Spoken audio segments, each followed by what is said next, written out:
আপনারা দেখছেন একুশে টেলিভিশন।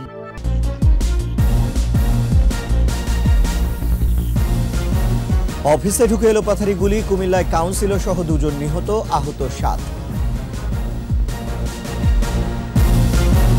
পদ হারাতে পারেন মেয়র জাহাঙ্গীর, শীঘ্রই সিদ্ধান্ত নেবে মন্ত্রণালয়, ভুক্তভোগীদের মামলার প্রস্তুতি। ধুলোর দাপটে অস্থির রাজধানীবাসী, মাত্র অতিরিক্ত বায়ু দূষণে বাড়ছে অসুখ বিসুখ।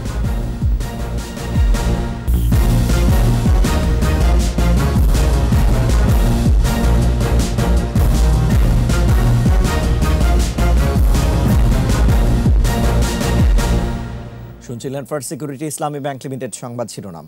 আমন্ত্রণ জানাচ্ছি সকাল 9টার 21 সংবাদে। আপনাদের সাথে আছি রিশান মাহমুদ। দর্শক, 21 টেলিভিশনের সংবাদ একই সাথে সরাসরি দেখতে পাবেন আমাদের ফেসবুক পেজ www.facebook.com/2124 অনলাইনে। এছাড়াও সংবাদে আরও থাকছে, ধামরাইয়ের কাঁসা পিতল ইতিহাসের সাক্ষী, ঐতিহ্য আধুনিকতার ছোঁয়ায় শিল্প বহুমুখীকরণের তাগিদ।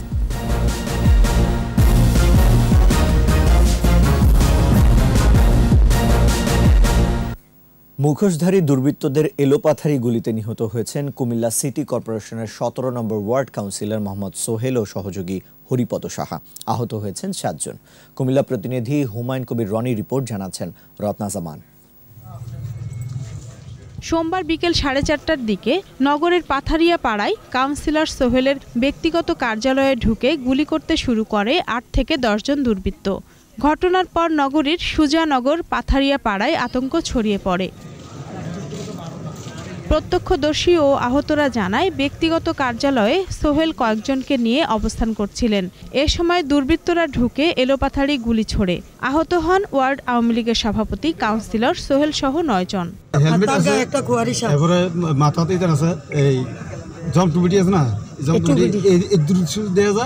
আর কালা সব পোশাক, তারা একটা পিস্তল খাইলে যাওয়ার পরে আবার পিস্তল থেকে বার করে আবার গুলি করতেছে, তারা লই আইছে ব্যাগ আছিল।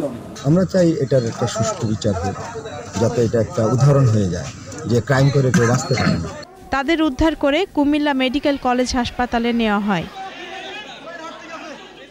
সেখানে চিকিৎসাধীন অবস্থায় মারা যান সোহেল ও হরিপদ। আমরা চেষ্টা করেছি, যেহেতু হার্টে গুলি লেগেছে, মাথায় গুলি লেগেছে, আমরা এই মুহূর্তে ওনার লাইফ সাপোর্ট তুলে দিয়েছি।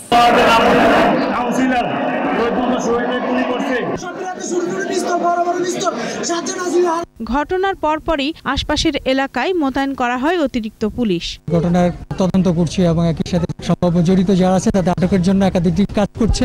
আমরা আসামি গ্রেপ্তারের জন্য সর্বোচ্চ প্রচেষ্টা গ্রহণ করেছি। পুলিশ জানিয়েছে, হত্যাকাণ্ডের বিষয়ে এখনো নিশ্চিত হওয়া যায়নি। রত্না জামান, 21 টেলিভিশন। আওয়ামী লীগ থেকে আজীবন বহিষ্কৃত হওয়ার পর মেয়র পদ হারাতে পারেন গাজীপুর সিটি কর্পোরেশনের মেয়র জাহাঙ্গীর আলম। তার বিরুদ্ধে আইনি ব্যবস্থা নেওয়ার কথা জানিয়েছেন স্থানীয় সরকার, পল্লী উন্নয়ন ও সমবায় মন্ত্রী। 2-1 দিনের মধ্যে ব্যবস্থা নেওয়া হবে, আরও জানাচ্ছেন স্মৃতি মণ্ডল। আওয়ামী লীগ থেকে আজীবন বহিষ্কৃত হওয়ার পর Jahangir Alam Gazipur city corporation mayor পদ হারাচ্ছেন কিনা তা নিয়ে এরই মধ্যে প্রশ্ন উঠেছে। মাসখানেক আগে ভাইরাল হওয়া অডিওতে জাহাঙ্গীর আলমকে বঙ্গবন্ধু ও মুক্তিযুদ্ধে বীর শহীদদের নিয়ে বিরূপ মন্তব্য ও কটূক্তি করতে শোনা যায়। এরই প্রেক্ষিতে আওয়ামী লীগের কেন্দ্রীয় কার্যনির্বাহী কমিটির বৈঠকে সম্প্রতি দল থেকে বহিষ্কৃত হন জাহাঙ্গীর আলম। যদিও নিজেকে নির্দোষ দাবি করে আত্মপক্ষ সমর্থন করেন জাহাঙ্গীর আলম। তবে আগামী 2-1 দিনের মধ্যে গাজীপুরের মেয়র জাহাঙ্গীর আলমের বিরুদ্ধে আইনানুগ ব্যবস্থা নিতে যাচ্ছে স্থানীয় সরকার বিভাগ। এ বিষয়ে আইনের পর্যালোচনা চলছে। মন্ত্রিসভার বৈঠক শেষে একথা জানান মন্ত্রী তাজুল ইসলাম। বলেছি যে আইনটা দেখে আইন অনুযায়ী ব্যবস্থা নেওয়া হবে। আইনটা কি দেখেছেন আপনি? হ্যাঁ, আইনটা দেখা হচ্ছে, আমাদের ডিপার্টমেন্টের পর্যালোচনা করছে।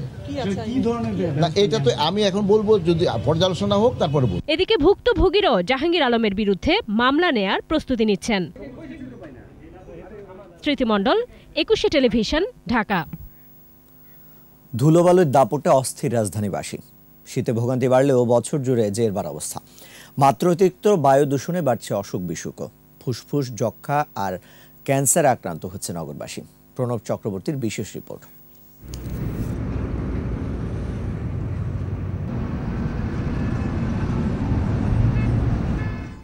রাজধানীর গাবতলী আমিনবাজার সড়কের এই চিত্র আমরা ধারণ করেছি গতকাল বিকেলে।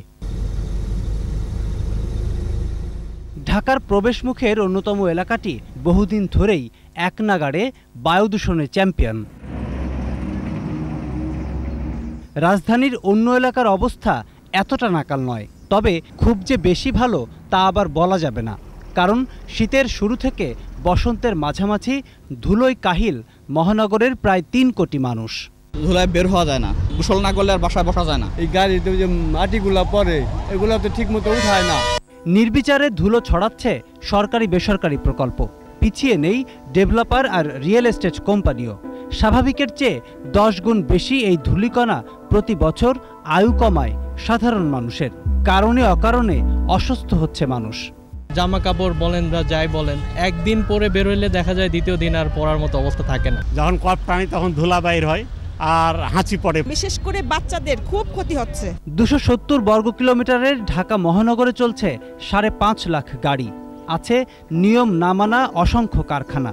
সেখান থেকেও প্রতি বছরই 12 থেকে 15% দূষণ ছড়ায়।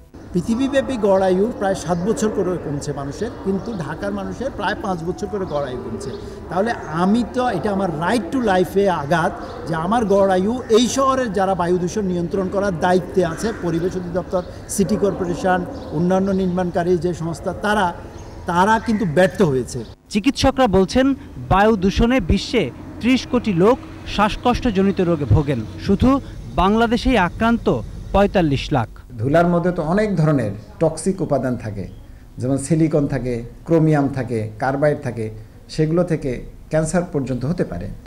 বিশ্বের সাথে তাল মিলিয়ে বাংলাদেশ যখন বিভিন্ন সূচকে এগিয়ে যাচ্ছে, তখন বায়ু দূষণের বিষয়টিও অতি গুরুত্বের সাথেই দেখতে হবে। কেননা এই ঢাকা শহরে জনগণের পাশাপাশি বিভিন্ন দেশের কূটনীতিকরাও বসবাস করে, কাজেই হুমকির মুখে সকলের স্বাস্থ্যাবস্থা। প্রণব চক্রবর্তী, 21 টেলিভিশন, ঢাকা। সাম্প্রতিক বছরগুলোতে তথ্য ও যোগাযোগ প্রযুক্তিতে বহু দূরে গিয়েছে বাংলাদেশ। এ নেপথ্যে আছেন প্রতিভাবান কিছু মানুষ। তাদেরই একজন মঞ্জুরুল মোর্শেদ। 5 বছরে যিনি প্রায় 500 কোটি টাকার মালিক।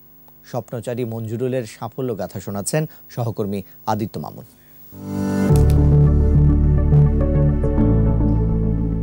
মঞ্জুরুল মোর্শেদ বাংলাদেশের আইসিটি খাতের বিস্ময়। তার ফার্ম এমডি ইনফোটেকে কর্মরত প্রায় 600 কর্মী। তথ্য প্রযুক্তিতে তার যাত্রা ঢাকাতে, অতঃপর রাজশাহী হাইটেক পার্কে ব্যবসা সম্প্রসারণ করেন। শুরু হয় নতুন যুগের। শুরুর পরটা অনেক কঠিন ছিল। আমি আসলে শুরু করেছি 2016 সালে। সেই সময় আসলে বেকার ছিলাম। আমাদের সরকার যে ডিজিটাল বাংলাদেশের যেটা এটা বাস্তবায়ন করার জন্য প্রচারণা করেছিল, প্রচারণাতে আমি উদ্বুদ্ধ হয়েছি। বিভিন্ন অ্যাপস, সফটওয়্যার নির্মাণ আর ই কমার্স খাতেও নজর দেন তিনি। শুধু রাজশাহী কিংবা ঢাকা নয়, তার খ্যাতি এখন বিশ্বজোড়া। 2022 সালে 15,000 জনবল নিয়োগ করতে চান এই প্রযুক্তিবিদ। ই কমার্স যেগুলো আছে, অ্যামাজন, ওয়ালমার্ট, ইবে, এই বড় বড় ই কমার্সের কাজগুলো আমরা করি। এগুলোর পাশাপাশি আমরা আরো অ্যাডভান্স টেকনোলজি নিয়ে কাজ করছি। আমি শূন্য থেকে শুরু করেছি। এখন এমডি ইনফোটেকে টোটাল যে অ্যাসেট আছে এটা হচ্ছে 500 কোটি টাকা। এখন আমরা যে পরিমাণ কাজ আছে, আমরা 2022 সালের মধ্যে 15,000 এমপ্লয়মেন্ট জেনারেট করতে পারবো। বিদ্যমান বেকার সমস্যার অনেকটাই সমাধান করার প্রত্যয় জানান তিনি। ই কমার্স সার্ভিস ম্যানেজমেন্টে 20 লাখ এমপ্লয়ি দরকার এভরি ইয়ার। এই যে ই কমার্স প্ল্যাটফর্মে, ওয়ার্ল্ড ই কমার্স প্ল্যাটফর্মে এত অপরচুনিটি, এইটা আমি বাংলাদেশে কাজে লাগাতে চাচ্ছি।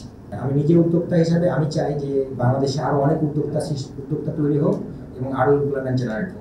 দেশের বিভিন্ন প্রান্তের আইসিটি মেধাবীদের সমন্বিত করে সম্মিলিতভাবে অগ্রসর হতে চান তিনি। যে অভিজ্ঞতা এখান থেকে অর্জন করতে পারছে, এটা বিশ্ববাজারে আমাদের তাল মিলিয়ে চলার জন্য আমাদেরকে অনেক সাহায্য করে। ক্যাপাবিলিটি অনুযায়ী ট্রেনিং দেওয়ার পরে তাদেরকে আমরা সরাসরি কাজে ইনভলভ করে দিচ্ছি। উন্নত বাংলাদেশের পৌঁছে যাবার যে প্রক্রিয়া, সেই প্রক্রিয়ারই একটি অংশ রাজশাহীর এই হাইটেক পার্ক, যেখানে দেশের প্রত্যন্ত অঞ্চল থেকে দক্ষ জনশক্তি এখানে এসে সম্পদে রূপান্তরিত হচ্ছে এবং একই সঙ্গে তথ্য প্রযুক্তির যে অবাধ প্রবাহ সেটিকে ত্বরান্বিত করছে। প্রযুক্তির এই বিপ্লবে এখন বাংলাদেশ একটি অনন্য নাম। Aditya Mamun, Rajshahi hi tech park, 21 television. দর্শক, বিরতি নিচ্ছি। যখন ফিরছি তখন অন্যান্য খবরের সঙ্গে আরও থাকবে। ফিলিপাইনের জেসমিন এখন রাধা কানায়ার জনপ্রতিনিধি, ভূমিকা রাখতে চান নারী শিক্ষার উন্নয়নে।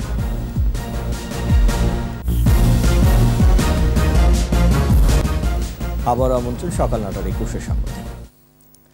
ফিলিপাইনের পেট্রিয়াকা জেসমিন এখন ময়মনসিংহের ফুলবাড়িয়ার রাধা কানাই ইউনিয়ন পরিষদের মেম্বার। ফুলবাড়িয়ার জুলহাসকে ভালোবেসে বিয়ে করে এসে ইউনিয়নবাসীর মন জয় করে ফেলেছেন। ফুলবাড়িয়ার মানুষও তাকে ভালোবেসে জনপ্রতিনিধি নির্বাচিত করেছেন। নারী শিক্ষার উন্নয়ন সহ এলাকার উন্নয়নে ভূমিকা রাখতে চান এই ফিলিপিনো বাংলাদেশ। ময়মনসিংহ বিভাগীয় প্রতিনিধি আতর রহমান জুয়েলের রিপোর্ট, জানাচ্ছেন মাসুম আলিসা। ফুলবাড়িয়ার রাধাকানা ইউনিয়নের সদস্য নির্বাচিত হয়েছেন ভিনদেশি জিন ক্যাটামিন পেট্রিয়াকা ওরফে জেসমিন জুলহাস। গোটা এলাকায় তাকে নিয়ে আগ্রহের শেষ নেই। নবনির্বাচিত এই জনপ্রতিনিধিকে এক নজর দেখতে আশেপাশের মানুষ ছুটে আসছেন, শোনাচ্ছেন সুখ দুঃখের নানা কথা। ভালোবাসার প্রতিদান দিতে তাদের পাশে থাকার প্রতিশ্রুতি দিচ্ছেন জেসমিন। মানুষ আমার অনেক বোধ করছে। In return, I want to serve people also. সিঙ্গাপুরে একই কোম্পানিতে কাজের সুবাদে ময়মনসিংহের ফুলবাড়িয়ার জবরদস্তার জুলহাস উদ্দিনকে ভালোবাসেন পেট্রিয়াকা। 2011 সালে পরিণয়। বিয়ের পর ফুলবাড়িয়ার গ্রামের বাড়িতেই বসবাস শুরু করেন এই দম্পতি। 10 বছরের বিবাহিত জীবনে 2 সন্তান তাদের। এতদিনে ইউনিয়নের মানুষও তাকে আপন করে নিয়েছেন। এলাকার মানুষও বিপুল ভোটে জয়ী করেছেন জেসমিনকে। তার বাপ মা নিজের ধর্ম সবকিছু ত্যাগ করে এখানে আসছে। তার যে মেধা আছে এটা দেখে তার প্রতিবেশী বললো যে ওনাকে দিয়ে নির্বাচন করাবো এবং উনি আমাদের প্রতিনিধি হইতে বলে আমাদের অনেক কাজে আসবে। ফিলিপাইনের নামে বিশ্ববিদ্যালয় থেকে ফিশারিজে গ্রাজুয়েশন করা ক্যাটামিনা নিজের হাতে সংসার সামলান। এই গ্রামের বিদেশি বধূ এলাকার উন্নয়নে নেতৃত্ব দেবেন প্রত্যাশা স্থানীয়দের। মায়ের মতো কেউ বোনের মতো সবাই তাকে ভালোবেসে নির্বাচিত করলাম। পাস করাই দেয় তাইলে আমগর মনে যা চায় তাই হে করে দেওয়ার হবো, আঙ্গর মনের বাপ হে বুঝার ভাই। এলাকার সবাই তাকে খুব ভালো করে, আর সেও এলাকার মানুষকে খুব মূল্যায়ন করে। পেট্রিয়াকা জেসমিনও এলাকার দুঃখী অসহায় মানুষের সেবা করে যেতে চান। মাসুম আলিসা, 21 টেলিভিশন। এবার আমাদের বিশেষ আয়োজন আমার বাংলা।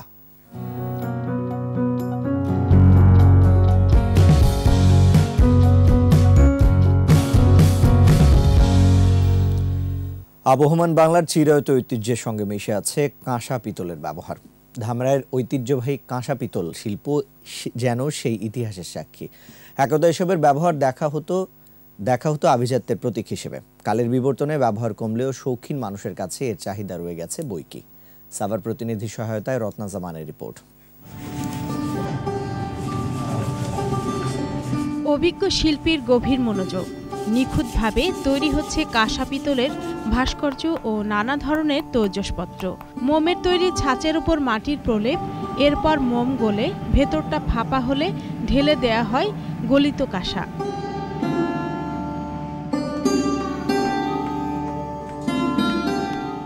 প্রত্নতাত্ত্বিকদের মতে আনুমানিক মুঘল আমলে উপমহাদেশে ব্যাপকভাবে কাঁসা পিতলের ব্যবহার শুরু। তখন তা দিয়ে ঢাল, তলোয়ার, তীর ধনুক সহ যুদ্ধ সরঞ্জাম তৈরি করা হতো। ব্রিটিশ শাসন আমলেও এ শিল্পের প্রসার ঘটে। সে সময় ঢাকার ধামরাই, শিমুলিয়া ছাড়াও টাঙ্গাইলের কাকমারি, জামালপুরের ইসলামপুর, বগুড়ার শিববাড়ি, মুন্সিগঞ্জের লৌহজংয়ে কারখানা গড়ে ওঠে।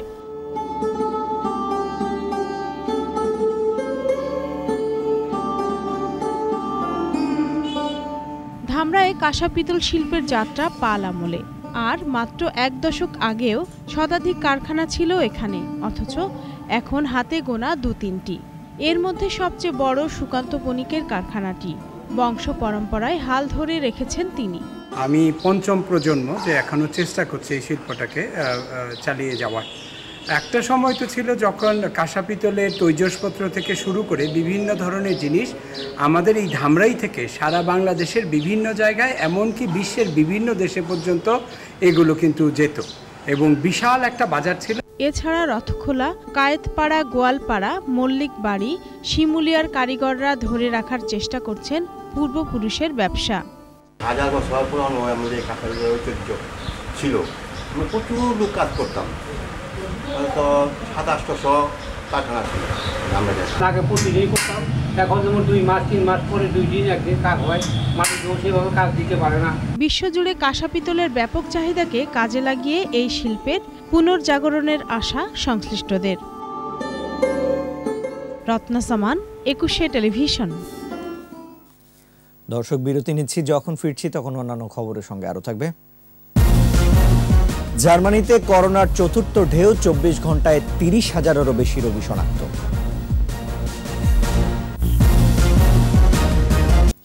দর্শক, এরই সাথে শেষ করছি সকাল 9টার 21 সংবাদ। যাবার আগে ফার্স্ট সিকিউরিটি ইসলামী ব্যাংক লিমিটেড সংবাদ শিরোনামগুলো আরো একবার। অফিসে ঢুকে এলোপাথারি গুলি, কুমিল্লায় কাউন্সিলর সহ 2 জন নিহত, আহত 7। পদ হারাতে পারেন মেয়র জাহাঙ্গীর, শীঘ্রই সিদ্ধান্ত নেবে মন্ত্রণালয়, ভুক্তভোগীদের মামলার প্রস্তুতি। ধুলোর দাপটে অস্থির রাজধানীবাসী, মাত্রা অতিরিক্ত বায়ু দূষণে বাড়ছে অসুখ বিসুখ।